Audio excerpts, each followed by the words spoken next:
नमस्कार, good morning. Gurugram degree college Chak 5 Belam Shri Vijaynagar की इस ऑनलाइन क्लासेज में आपका हार्दिक स्वागत, अभिनंदन। मैं ओम प्रकाश मेहरडा। आज अपने राजनीति विज्ञान का अध्ययन करेंगे। बीए पार्ट फर्स्ट राजनीति विज्ञान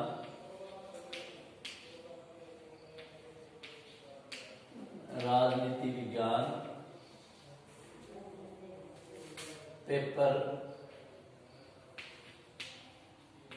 फर्स्ट राजनीति विज्ञान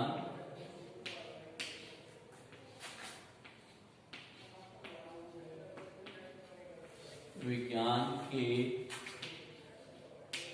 मूल आधार, राजनीति विज्ञान के मूल आधार। टॉपिक हमारा रहेगा व्यवहारवाद।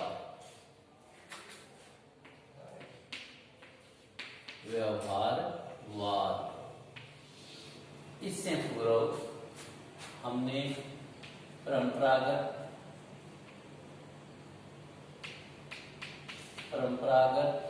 तथा आधुनिक दृष्टिकोण का अध्ययन किया था। परंपरागत तथा आधुनिक दृष्टिकोण का अध्ययन किया गया था। परंपरागत दृष्टिकोण में राज्य और सरकार का अध्ययन होता है, राज्य व सरकार। और आधुनिक दृष्टिकोण में राज व्यवस्था, मानव क्रियाएं, शक्ति, राज व्यवस्था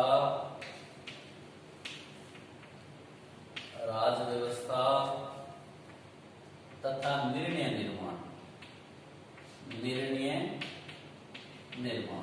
इनका अध्ययन किया गया। परंपरागत और राजनीति विज्ञान, परंपरागत और आधुनिक दृष्टिकोण में हमने परंपरागत में राज्य और सरकार का अध्ययन किया, या राज्य और सरकार के अध्ययन से राजनीति विज्ञान मानते हैं।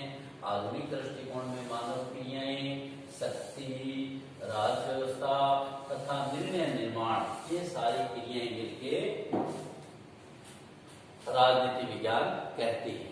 इसमें हम व्यवहारवाद में हम सबसे पहले प्रस्तावना, व्यवहारवाद की शुरुआत कहाँ से हुई।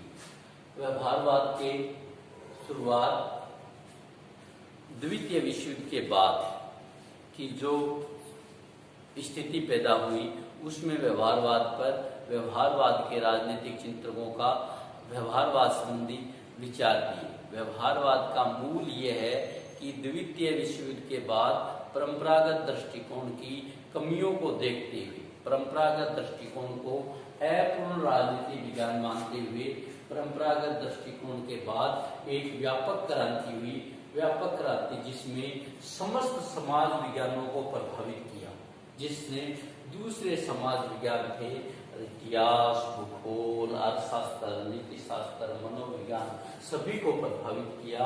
उसी प्रकार इस क्रांति ने राजनीति विज्ञान को भी प्रभावित किया और राजनीति विज्ञान की एक नई क्रांति पैदा हुई, जिसे हम राजनीति का सहचर कहते हैं।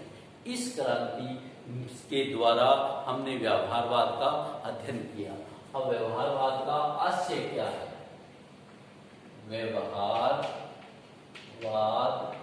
का आशय अर्थात अर्थ क्या है? राजनीति विज्ञान को व्यवहारवाद के अर्थ को विवेचना करने के लिए हमने कई टॉपिकों का विवेचन करना होगा। डेविड स्टल ये कहते हैं, डेविड स्टल व्यवहारवाद को व्यक्ति पर केंद्रित करते हैं, व्यक्ति के व्यवहार पर केंद्रित करते हैं। शिवली इसको परीक्षण से संबंधित मानते हैं। रॉबर्ट ए डहल ने व्यवहारवाद का आशय इस प्रकार स्पष्ट किया है। रॉबर्ट ए डहल के अनुसार नंबर 1 है परंपरागत दृष्टिकोण से दृष्टिकोण से असंतुष्ट, परंपरागत दृष्टिकोण से असंतुष्ट। रॉबर्ट ए डहल के अनुसार व्यवहारवाद का आशय यह है कि जो द्वितीय विश्व युद्ध, सेकेंड वर्ल्ड वॉर की जो स्थितियों में परंपरागत दृष्टिकोण से असंतुष्ट लोगों ने, परंपरागत दृष्टिकोण से असंतुष्ट राजनीतिज्ञों ने मानव के व्यवहार से संबंधित अध्ययन को व्यवहारवाद बताया। दूसरा, नवीन पद्धतियां, नवीन पद्धतियां। इस दृष्टिकोण द्वारा यानी व्यवहारवाद द्वारा नवीन पद्धतियों का उदय हुआ, नवीन पद्धतियों के बारे में अध्ययन किया, जिसमें अनुभविक प्रस्थापनाएं, अनुभविक कल्पनाएं, कुछ सीमा तक इसको व्यवस्थित किया गया। नंबर 3 आता है अंतरराष्ट्रीय दृष्टिकोण का, अंतर विषयक दृष्टिकोण का निकल कर आना। अंतर विषयक दृष्टिकोण का निकलना, अंतर विषयक दृष्टिकोण का निकलना। द्वितीय विश्व युद्ध के बाद एक नई विचारधारा का जन्म हुआ। उस विचारधारा में हमने राजनीति विज्ञान को राज्य के विजय विज्ञान के अलावा उसको समस्त विज्ञानों से जोड़कर उससे पढ़ने की कोशिश की, जोड़कर उसके सिद्धांत निकालने का प्रयास किया। तो उसने, जब हमने जोड़कर पढ़ने की कोशिश किया, तो इस दृष्टिकोण ने, व्यवहारवाद के रॉबर्ट ए डहल ने इसको दूसरे विषयों के निकट लाने की कोशिश की, दूसरे विषयों से हमने कुछ समझने की कोशिश की। नंबर 4, आनुभाविक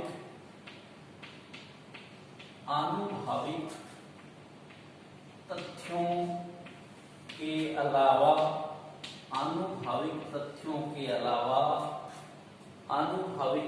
के अलावा वैज्ञानिकता प्रदान करना।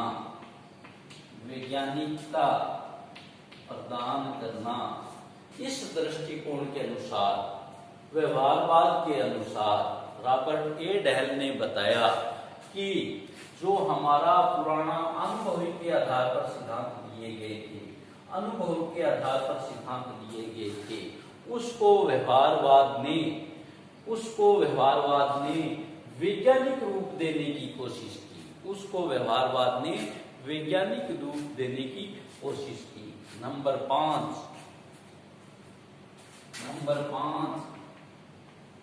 पर्यवेक्षण।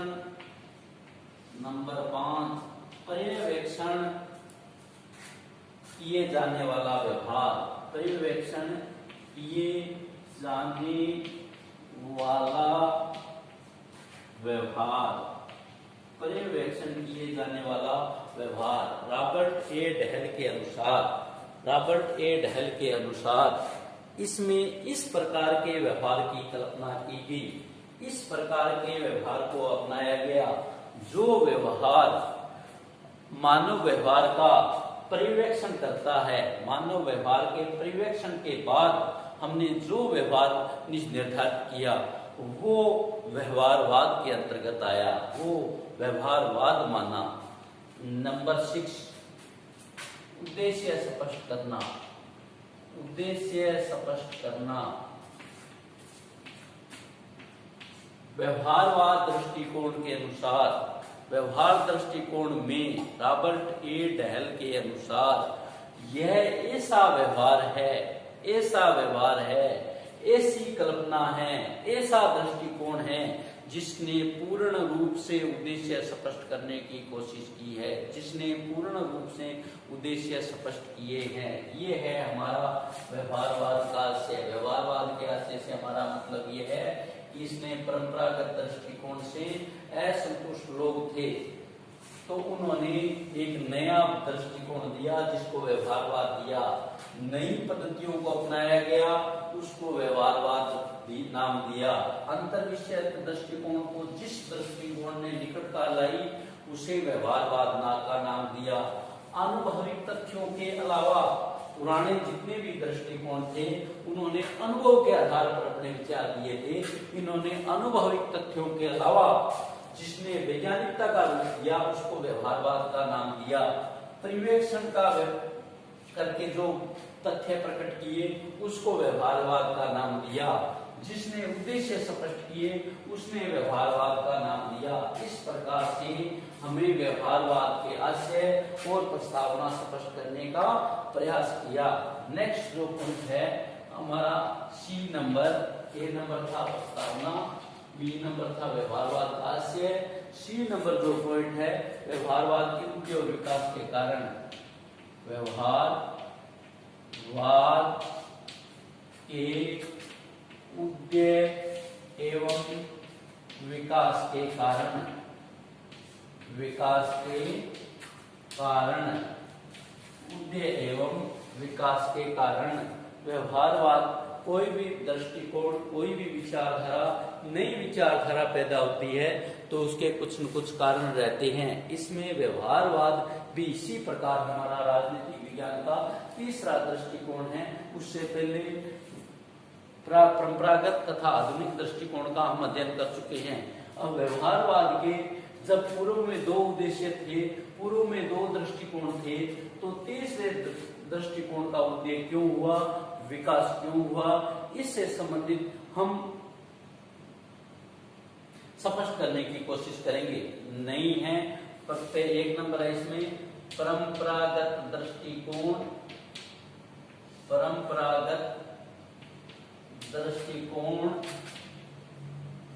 परंपरागत दृष्टिकोण के प्रति असंतोष, परंपरागत दृष्टिकोण के प्रति असंतोष। असंतोष क्यों हुआ, ये मुख्य बात, ध्यान देने वाली बात है, समझने वाली बात है। द्वितीय विश्व युद्ध में राजनीतिज्ञ तथा अन्य लोगों को तो पूर्ण रूप से मान सम्मान दिया गया, अन्य लोगों को तो पूर्ण रूप से मान सम्मान दिया गया, किंतु जो राजनीति विज्ञान के विचारक थे, जो राजनीति विज्ञान के विद्वान थे, उन्हें उस समय तक विचार नहीं दिया गया, उन्हें मान सम्मान नहीं दिया गया, उन्हें आदर नहीं दिया गया।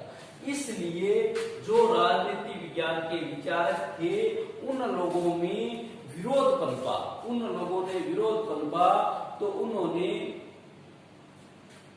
उन्होंने व्यवहारवाद का उद्देश्य किया, उन्होंने व्यवहारवाद को समझने की कोशिश की। दूसरा कारण यह था, एक तो मान सम्मान नहीं दिया गया, दूसरा कारण आज तक जितने दृष्टिकोण में थे, चाहे परंपरागत हुआ चाहे हमारा आधुनिक हुआ, सभी में सैद्धांतिक बातों पर ध्यान दिया गया, सभी में सैद्धांतिक विचार अपनाए गए, जबकि उसमें वैज्ञानिक विचार नहीं अपनाए गए। तीसरा, जो प्रवृत्तियां हुई दो युद्धों के बीच, उन काल में जो फांसीवाद, प्रजातिवाद, एकाधिकार की प्रवृत्ति हुई, उनमें राजनीति वालों ने मानव क्रिया से संबंधित अध्ययन नहीं किया गया, तो इसलिए इस दृष्टिकोण में मानव क्रिया से संबंधित अध्ययन किया गया। चौथा था हमारा, इसमें लोकप्रियता को देने के लिए जितना राजनीति विज्ञान को लोकप्रिय बनाना था उतना लोकप्रिय नहीं बनाया गया, इसलिए लोकप्रियता के लिए व्यवहारवाद का उदय हुआ। पांचवा था, इसको अन्य विज्ञानों के नजदीक नहीं लाया गया, जबकि इसमें इसको अन्य समाज विज्ञानों के नजदीक लाने का प्रयास किया गया। छठा जो इसमें विचार था, इसमें द्वितीय विश्व युद्ध के बाद एक ऐसा वातावरण तैयार हुआ जिसमें राजनीति विज्ञान को पर्याप्त संतोष नहीं मिला, इसलिए इसको नई रूप देने के लिए राजनीति विज्ञान में व्यवहारवाद लाया गया। दूसरा है अन्य समाज विज्ञानों से प्रेरणा, अन्य समाज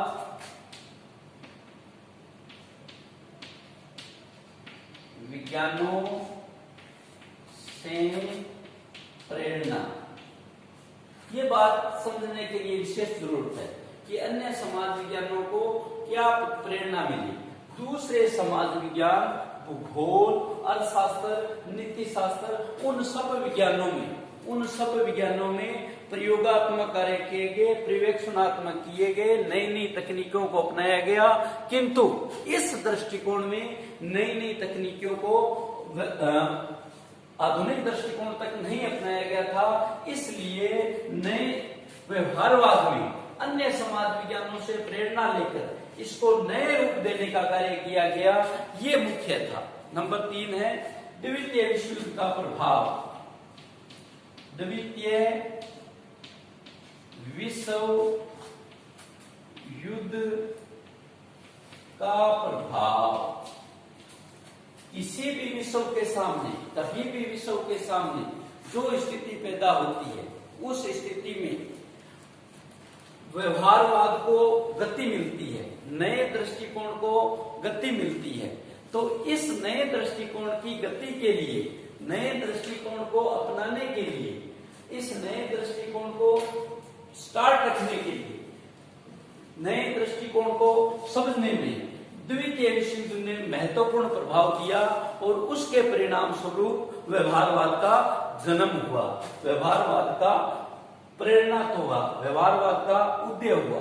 नंबर 4 है नवीन अध्ययन पद्धतियों का प्रयोग। नवीन अध्ययन पद्धतियों का प्रयोग, नवीन अध्ययन पद्धतियों का प्रयोग।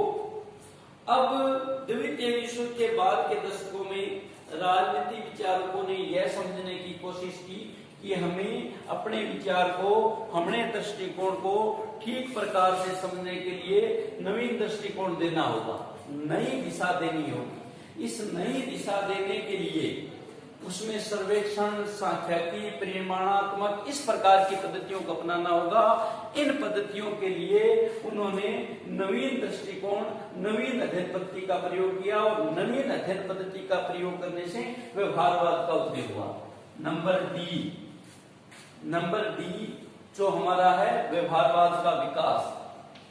व्यवहारवाद का विकास, व्यवहारवाद का विकास किसके द्वारा हुआ? मुख्य बात यह रहती है व्यवहारवाद का विकास किन किन लोगों द्वारा हुआ? तीन लेखक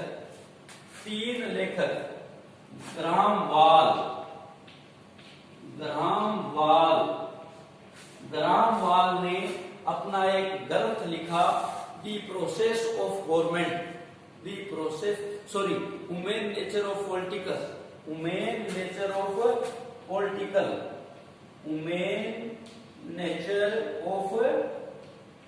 पॉलिटिकल। ग्रामवाल ने अपना एक ग्रंथ लिखा सेकेंड वर्ल्ड वॉर के दौरान, ह्यूमन नेचर ऑफ पॉलिटिकल। दूसरा बेंटले ने लिखा, बेंटले राजनीति विज्ञान के लेखक हुए बेंटले, एएफ बेंटले ने लिखा दी प्रोसेस ऑफ गवर्नमेंट। और चार्ल्स मेरियम ने एक ग्रंथ लिखा जिसको उन्होंने नाम दिया न्यू एक्सेप्ट ऑफ पॉलिटिक्स। इसके बाद पॉलिटिकल साइंस के विद्वानों का एक सम्मेलन हुआ, शिकागो में सम्मेलन हुआ, सोशल रिसर्च काउंसिल में सम्मेलन हुआ। इस प्रकार के सम्मेलनों में अन्य बहुत सारे विद्वानों ने अपनी जो ग्रंथ की रचनाएं की, उन ग्रंथ की रचनाओं द्वारा व्यवहारवाद को मुख्य स्थान दिया गया, व्यवहारवाद को बढ़ने में मुख्य भूमिका रही। इस प्रकार से व्यवहारवाद का विकास हुआ, इस तरीके से व्यवहारवाद का विकास हुआ। अब व्यवहारवाद के विकास तक हमने आज 3 टॉपिकों का अध्ययन किया, 4 टॉपिकों का अध्ययन किया। 4 टॉपिक कौन कौन से है? प्रस्तावना, व्यवहारवाद क्यों हुआ, व्यवहारवाद का विकास क्यों हुआ। व्यवहारवाद का विकास इसलिए हुआ कि परंपरागत तथा आधुनिक दृष्टिकोण के अनुसार एक क्रांति हुई सेकेंड वर्ल्ड वॉर की। उस क्रांति में उन दृष्टिकोणों को अधूरा माना गया। अधूरा मानने से जो नया दृष्टिकोण विचार आया वो व्यवहारवाद हुआ। व्यवहारवाद का हास्य के लिए रॉबर्ट ए डेल को पढ़ा, जिसने 6 बिंदुओं में इसकी उद्देश्य इसकी आशय स्पष्ट किए। परंपरागत दृष्टिकोण में असंतोष था, नवीन पद्धतियों को अपनाया गया, अंतर विषयक दृष्टिकोण का निकट लाया गया, अनुभवी तथ्यों के अलावा वैज्ञानिकता प्रदान की गई, पर्यवेक्षण किया जाने वाला व्यवहार किया गया, उद्देश्य स्पष्ट किए गए। सी नंबर पॉइंट था व्यवहारवाद। व्यवहारवाद के उद्देश्य और विकास के कारण व्यवहारवाद दृष्टिकोण के प्रति परंपरागत दृष्टिकोण के प्रति असंतोष होने के कारण नया दृष्टिकोण आया। उसमें मैंने आपको 5-6 पॉइंट बताए कि उसमें समाज वैज्ञानिकों को ध्यान नहीं दिया गया, राजनीति विज्ञान के विद्वानों को मान सम्मान नहीं दिया गया, पर्यवेक्षण नहीं दिया गया, नई पद्धतियां नहीं अपनाई गई। इस प्रकार से 6 टॉपिकों का अध्ययन हुआ। नंबर 2 था अन्य समाज विज्ञानों की प्रेरणा। दूसरी समाज विज्ञान की प्रेरणा से पर्यवेक्षण, सांख्यिकी, परिमाणात्मक पद्धतियों को अपनाया गया, उसके द्वारा मानव व्यवहार का अध्ययन किया गया, फिर व्यवहारवाद आया। नंबर 3 द्वितीय विश्व युद्ध का प्रभाव। द्वितीय विश्व युद्ध ने जो प्रभाव छोड़े थे उसमें राजनीतिक विज्ञान ने छूटा नहीं रहा और उसमें व्यवहारवादों को अपनाया गया। नंबर 4 नवीन अध्ययन पद्धतियों का विकास। नई नई जो अध्ययन पद्धतियां आई उन्होंने भी व्यवहारवाद के विकास में योगदान दिया। और नंबर 4 मुख्य पॉइंट है व्यवहारवाद का विकास कैसे हुआ। 3 लेखक ग्रामवाल तथा बेंटले तथा बेरियम 3 लेखकों ने मुख्य योगदान दिया।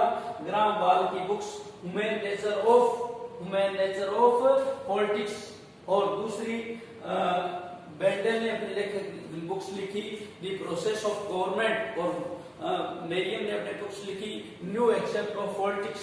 इन लेखकों द्वारा इनके द्वारा यह समझने की कोशिश की गई, यह सोचने की कोशिश की गई कि हमें व्यवहारवाद को कैसे समझाया जा सकता है। थैंक यू, धन्यवाद। आप इस पढ़ते रहिए, घर में रहिए, सुरक्षित रहिए।